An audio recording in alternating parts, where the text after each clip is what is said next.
All right. Hi, everybody. If you don't know me, my name is Lindsay Ford, and I am the host of this Wholehearted Parenting group. And I have the lovely Brittanys Story today here with me. And she is from Whole and Healthy Kitchen. And we are talking about meals and making healthy, well-balanced meals for our families. And hopefully that both parents and kids can enjoy. So that's the goal. Whole and Healthy Kitchen is Brittanys' baby. And her mission is to educate moms and heart-centered people on how to use their minds and develop cooking skills so that they can optimally nourish themselves, their family, and future generations with simplicity and joy. So we are going to talk about well-balanced meals, how to make veggies yummy for our kids, quick and easy dinners and lunches, because I know that's, obviously weekdays are crazy when we're working, and obviously healthy lunches our kids can enjoy. So Brittany, you do a mix of cooking and mindset. So how'd you get into this? Yes. Okay. So, hi everyone. Thank you. I'm happy to be here with you, Lindsay. Thank you for inviting me on here. So a little bit of my story and why I kind of bridge mindset with like healthy eating was because about 10 years ago, I actually struggled in my relationship to food. I was really overweight. I would binge eat all the time. And I was actually on my own kind of strike. I was like 16 weeks on strike from my last year in university. So it gave me time to think, do I really want to be like a school teacher, which is what I thought I was going to be, or is there something else? And I was also struggling with food at this time. And I was reading the book, Eat, Pray, Love, right? And there's a part in there by Elizabeth Gilbert. And there's a part in there where she went to the bathroom, she fell to the floor, she called to God, and God answered her. And at this point, I did not believe in God. I wasn't a religious person, but I was like, hey, if she could receive an answer, so can I. And so it was in that moment that I opened myself up. It was like, what void am I going to fill? I received the answer that I'm afraid of failing. And that's why I'm eating so much. And I was like, okay, I realized that fear is guiding my life. I'm going to decide for love. And if this voice already answered me once, I'm going to trust this voice for love. You show me what you want to do. And that kind of led me down a new path. I ended up being educated in hypnosis, neurolinguistics programming, metaphysics, A Course in Miracles, all of this stuff. And it was when I started to realize that my perception of myself matters and my relationship to food matters and how I perceive my world is like my ticket to freedom, that is when I started to apply it to actually making meals. And so I started to heal my body, heal my mind. And then I traveled with my husband and I started cooking for families, big and small. And I was like, oh my God, I love this. This is amazing. So I dove into cooking and got all that holistic nutrition education. And so I was like, okay, I feel like this is what I'm meant to do. It's almost like my own act of forgiveness, being able to be expressed through the foods that I make. And then in 2015, I had a daughter and that up-leveled the game. It was like, wow, I'm not only responsible to feed myself, but to nourish the growing body of this baby. And I just realized how much it could be a struggle if we didn't have that mind training and we didn't have that education of how to even make healthy meals to begin with. So I really started to see that this was part of my purpose on earth. And then that's where Whole and Healthy Kitchen was born. Yeah. That's amazing. That's quite the story. A massive shift, really. Massive. And it sounds like, I don't know, did it happen fairly quickly to do that massive shift? Once you got that message, I guess how long did it take until you felt like you were really on top of it? That's a really good question. Well, the shift was obvious for me. It definitely changed my direction. I no longer wanted to be a teacher. I knew there was something new, but it still took me a couple of years to really shift how I viewed food. I tried all different kinds of things. I really had to shift up how I was exercising. And so, over the course of those few years, I ended up losing all the weight, but it wasn't anymore because I was trying to lose the weight, which is what I was doing for so long. Instead, it's no, freedom is my goal. Happiness is my goal. Health is my goal. So it was almost bigger ideas. So it took a little while. But once I understood the ideas and started to apply them every day and find routine and find structure, it became easy after that. But it took a little bit. It's not it happened overnight or anything. That's so inspiring because I'm definitely going through the binge eating right now. Okay. Yeah. Yeah. But I used to be so healthy. So I don't know. It's been very strange, but yeah, that's nice to know that there is hope for me. There is for sure. We could talk about that more later too if you want. There's lots I learned in that category. Yeah. All right, so let's talk well-balanced meals. So I think we all generally have an idea of what's healthy, but then when I'm talking to others, like I remember, dropping off my kids to the before school program where they would eat breakfast right away, or picking them up from aftercare at the schools. They had a very different definition of what healthy foods Right. were than I did. So what is a healthy or well-balanced meal? Are they the same thing? Awesome. Well, the way I try and simplify it is I ask 3 questions, right? And those 3 questions are, 1, like, how close to nature is it? Okay. Right? Is it like, how close to nature is it? The second one is how much processing has had to happen for this food to get on my plate? And number 3, what are the added ingredients in this food? Right? So I'm very conscious of like trying to have as whole food, plant-based as possible, and then just be mindful of what's added into it and that it's not overly processed, right? We can't totally get away from the processing. I mean, we're going to have the crackers, right? Like we're going to have the cheese, we're going to have the cereals, but just be conscious that there's not added ingredients in there that are almost taking away from it being a healthy thing. Right? So those are the 3 things that I look at. And I actually, because I knew you're going to ask me this question, I actually drew a little bit of a diagram. Nice. This is my nerdiness. I'm excited. This is my nerdiness coming out. So this is what it looks like, okay? And it's probably backwards, but I'll explain it, okay? It is not backwards. It's not. Fabulous. So this is the first one. This is what I start with. I always recommend starting with like the fruits and the vegetables. And it's almost like half your plate, right? Because I'll talk about that later why, but like half the plate is fruits and vegetables. And I do the same thing for my daughter, whether it's lunches or whether it's like dinner meals. And then we move on to the protein, right? But you see, it's just like a slice of the pie. It's, shares the space with other things. And then you'll add in your carbs right here. So your whole grains. And then the small one is like reserved for healthy fats. And then also I like to add in ferments in there. That's something that isn't talked about as much, but that will be things like your sprouted grain breads. And like, this will be like your like kefir or sauerkraut or any probiotics to really just help the good buddies. We call them good buddies to my daughter, but like the good bacteria in your gut. So you can be overall healthy. And I can talk about all that side of things after too, but that's generally how I structure it. Just make sure it's like, it's a whole meal. It's well balanced. It's got everything you need. And the more colorful, the better. Well, and like, I just think of like how I grew up, it was just like meat, potatoes, and then like some sort of, corn or peas, corn or peas or whatever. So yeah, me too. Very different. It is. Yeah. It's like a flop. But if you think about it, like we were never educated on nutrition or how food works in the body. We were not taught that, right? So we don't realize that vitamins and minerals contain the amino acids that just like protein would.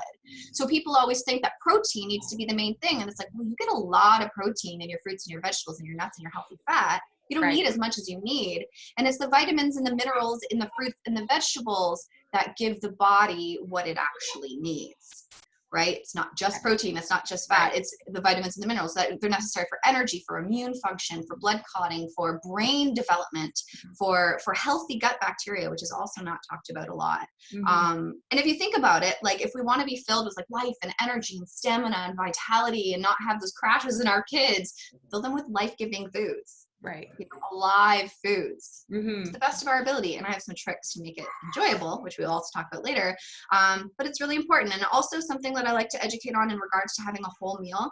Like when we begin to cook, when we begin to eat and we start smelling the food, tasting the food, we have saliva that starts, right? The saliva also has in it like a digestive enzyme that's called amylase. The amylase breaks down the food starting in the mouth, and then it goes into the digestive system. And then there's more digestive enzymes to break down the food smaller so the body can extract the vitamins and the minerals and allow you to be healthy overall and boost that immune function, which is so important right now with the stuff going on. But if we don't chew it enough and we don't have the vitamins and minerals in the food, then the vitamins and minerals that contain the digestive enzymes aren't breaking down the food. So what happens is you have big, huge particles of food that are being released into your bloodstream. That's what causes weight gain. That's what causes addiction to food. That's what causes inflammation, right? So we're trying to be mindful of eating like as much alive food as possible to allow the body to run optimally. Right. Yeah, that's a lot. It's a lot. It's a lot. All right. So last week we were chatting about like doing this video together, and you suggested, like when we were talking about like meat and potatoes, you suggested starting, which you implied in that diagram, starting with the veggie and then planning the other stuff around the vegetable. Yeah. So can you talk a little bit more about this and then why you suggest it? If you haven't already covered that, because I think you're just talking a lot about I kind of did.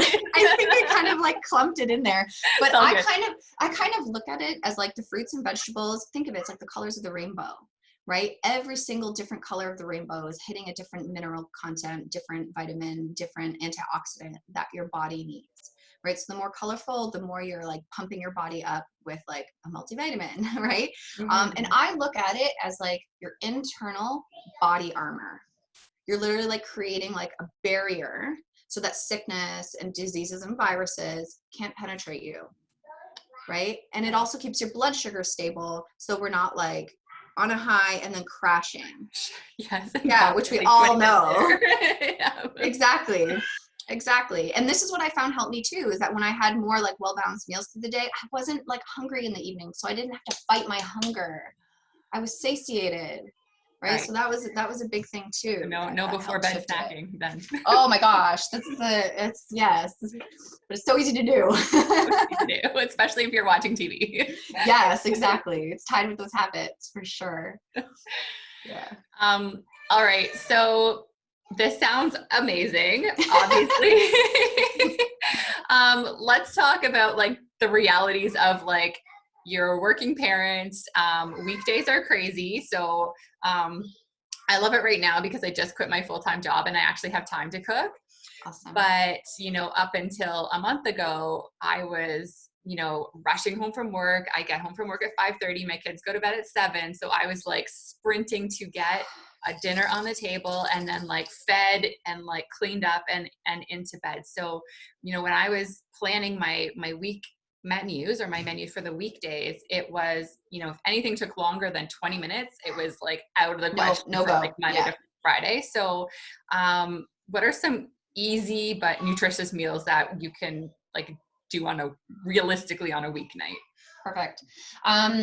Well, I first want to start by saying like I'm a really big advocate of meal planning, right? Okay. So like on a Sunday after you've gone grocery shopping, take 20 minutes to like chop up some vegetables, to make a salad dressing or two, maybe, buy hummus or make a hummus, just to have a few things that are ready and available for you. Because if you have those fruits and vegetables chopped up already and you see them, it's going to be the cue to eat them and use them when you need them. Right. So that's something I advocate. I help people learn how to do that if anybody's interested in really finding a flow. But the ones that I recommend are, number one, I make what's called like red lentil wraps. Okay. And I use red lentils. You rinse them like a bunch of times and you just boil them. And I add coconut oil and salt. And I have recipes for these, by the way. People we don't can have to remember maybe this. we'll put links. Yeah. Yeah. My husband says every time I boil the lentils that it smells like chicken. I'm like, fabulous, right? They have very neutral taste, but then I add them with all different types of like raw and like cooked vegetables. So you can do everything from caramelized onions and mushrooms to like shredded cabbage and carrots and avocado and, all that stuff. So you end up having this big, huge hunk and wrap, and you can dip it in your hummus, or like you can make a simple like tahini sauce or whatever you like. And it's like, it's delicious and it's so super filling. It's ridiculous. And if you remember the diagram, it's got all your fruits and vegetables. It's got your carbs in the wraps. It's got your protein in the lentils. And it feels amazing. Serve that with a simple salad. That takes under 15 minutes. All right. I gotta try that. I've never thought of like a lentil wrap. I'm always like chicken or beef. Right. There's also bean wraps. Like sometimes they'll do like can of black beans. Open up a can of black beans, saute your onions for like 5 minutes, add some soy sauce, add those beans, add some garlic, boom, boom, boom. Now you have black bean wraps. Right. Okay. Right. Add your cheese if you like cheese. Right. All that stuff. So it's just being like, how can I include more plants, right, and like legumes into my meals? Right. That's what it is. I'm more of like adding into person than taking away. It's right? hard to take Because away. it's hard to take away. Exactly. And you want to slowly change your taste buds, and they do. And our kids' taste buds change too over time. But we just got to be patient with the process of just slowly, okay, what is my one extra vegetable that I'm adding into the meal today? Right? Just kind of start it like that. Yeah. But these are super, super simple to do. The second one that I would recommend is something like Buddah Bowls. Okay. Right? So same thing, open up a can of chickpeas. You can boil potatoes instead of roast them. They take like 10 minutes, put butter on them. You can do the spinach and the shredded carrots, and again, like mushrooms and onions. And this time I would put it over top of like a rice. Okay. Right? Even like spinach in there. I think I already said that. Drizzle whatever sauce you want. I love hummus, and I often will thin out my hummus, add in like some cilantro, maybe a little bit of like chili. It takes time, but that's the point, connecting you to that like creative center, right? And just like pouring it over top. It's ridiculous. Put your nuts and seeds, and you've got a whole meal. Right. And you will feel satisfied. It will taste delicious. It just gives your body what it needs, and it says thank you. Well, and I always I'll get Buddah Bowls at restaurants, but I've never made one myself. Do it and tell me how it is. And it could be anything. Like you can put avocado in there, or you can put, whatever, anything that you have in your fridge. Roast it up or boil it or keep it raw and throw it together. Edamame, peas, corn, all that sort of stuff. Super easy. Yeah. And then the third one that I recommend is I make mini pizzas on naan bread. We did that too. Yeah. Okay, good. It's so easy. It's a fail safe. Like everybody loves it. It's always a favorite. It's good if you have a lot of people too. Everybody can kind of make their own one. And I just always, like, a big thing for me is that anytime I'm serving a meal, I like to serve my salad first, like you would at a restaurant. You know, it's back to that, salad first, because again, the raw food starts the digestive enzyme process, right? It starts the body being able to, take in that food, to break it down, to spread it, and ultimately eliminate it, which is an important process. The salad piece is like, my kids have never eaten salad. So they've tried it a bunch, and I find in the summer, when we go and pick stuff from the garden, or they're like with me, like making the salad, they will try every time. So like, it's still a work in progress, but like salads are not yet at our table. And sometimes I feel like we just need to, plow ahead with that, and they will eventually get there. Cause they will eventually get there. Yeah. They do try. You know what I recommend trying for a salad dressing for the kids that I find the kids seem to like? Just a little bit of lemon and maple syrup. Sweeter. That's it. Just make it sweet. That's the thing. Yeah. Like with the vinegars, like they can't do it. Especially my daughter, she's just like nothing sour, and even like the sauces, they're just starting to get in sauces, but like mayonnaise is their thing. But, right. That's a big one. Big one for kids. And that's okay too. Like that makes sense too, because it's just a little bit sweeter. That makes sense. Exactly. And you said it too. You made a big point of like when they help you, that they're more likely to try things. That's a big thing with me in the kitchen, is getting Ella, my daughter's 4, and getting her to kind of help in some way. And that she's a lot more interested in eating what she had a hand in taking part in. Yeah, it makes a huge difference in my experience with both my kids. Yeah. And with, like, we've tried doing this, like, centering around the vegetable this week. We've done 2 meals, and in both cases I've had success of them like trying new vegetables and eating more vegetables. So that's amazing. I'm really pumped about Good job, mama. All right, so let's talk lunches. So packing lunches for school, and even like now that I have my 3-year-old at home, like doing lunches has always been an afterthought for me, because I've always done leftovers, and now that I have to, which is great. And my kids will eat leftovers, but like for school lunches, we're in like a pasta or sandwich rut, although she took fish and rice today. So for lunches, what do we need to be thinking about as we are packing our kids' lunches? That's really good. Honestly, it's pretty much the same thing as if you were to make a dinner. Like, start with veggies first.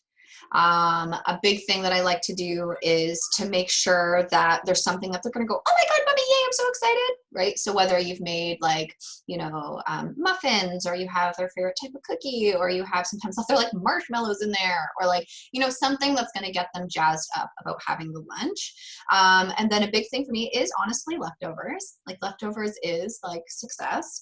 I also recommend, the simple applesauces and the yogurts. And I'm also a really big fan of seeds. Okay. So like chia seeds, hemp hearts, flax meal, they're complete whole foods unto themselves, and they add that extra protein. So I will buy the bigger containers of applesauce, pour it into a smaller container for her, and put the seeds on top.